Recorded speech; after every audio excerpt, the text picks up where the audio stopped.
What's up, world? I'm Andrew Wuepper, and this is my studio at Triangle Sound Studios in Los Angeles, so let's go check it out.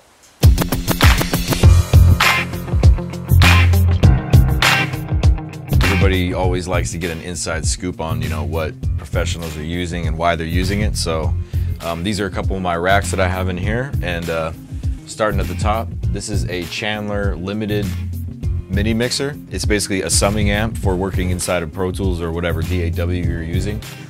Takes the audio from the computer, passes through here, kind of gives you more of a musical sound.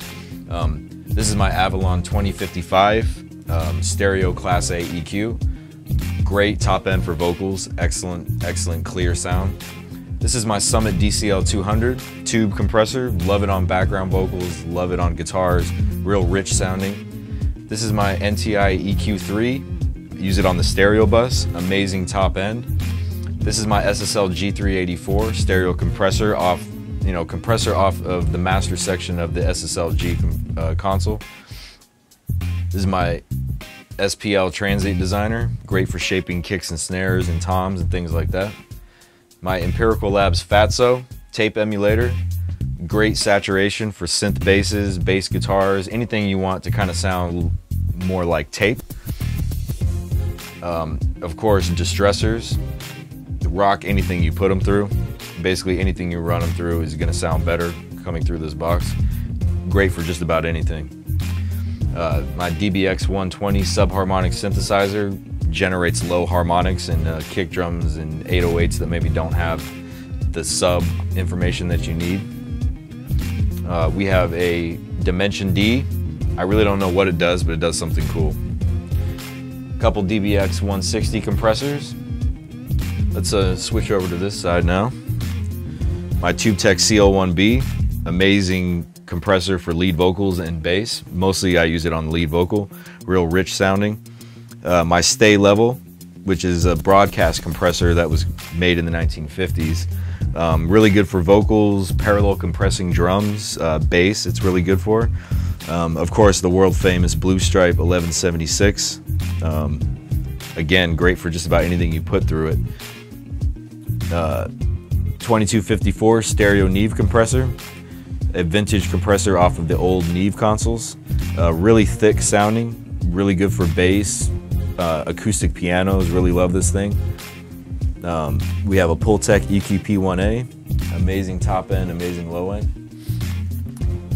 Really good for kick drums, bass. And this down here is pretty much the secret weapon of the studio. This is the 10M word clock, which basically, this thing clocks all of my digital gear, all of my digital converters and things that I have over here.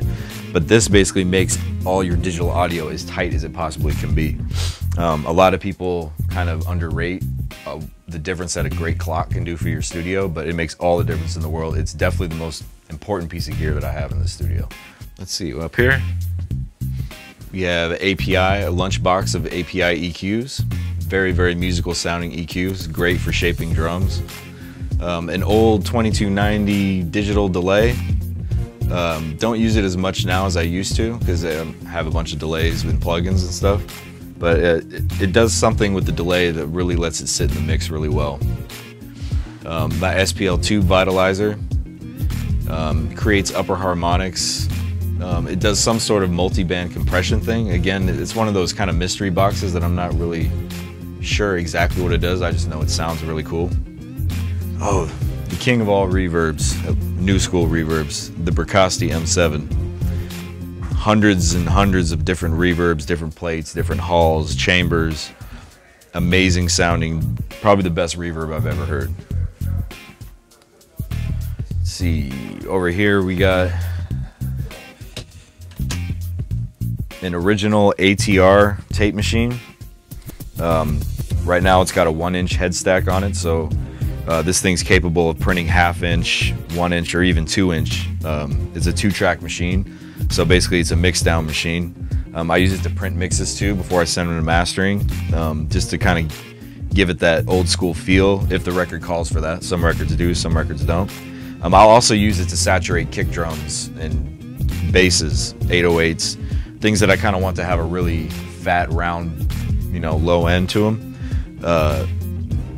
definitely print it to the tape, print it back into Pro Tools, and you know, you get a nice saturation sound for your drums by running through this. So that's my studio. Thanks for stopping by, you know, checking out some of the toys that I have access to work with on a daily basis, and see you.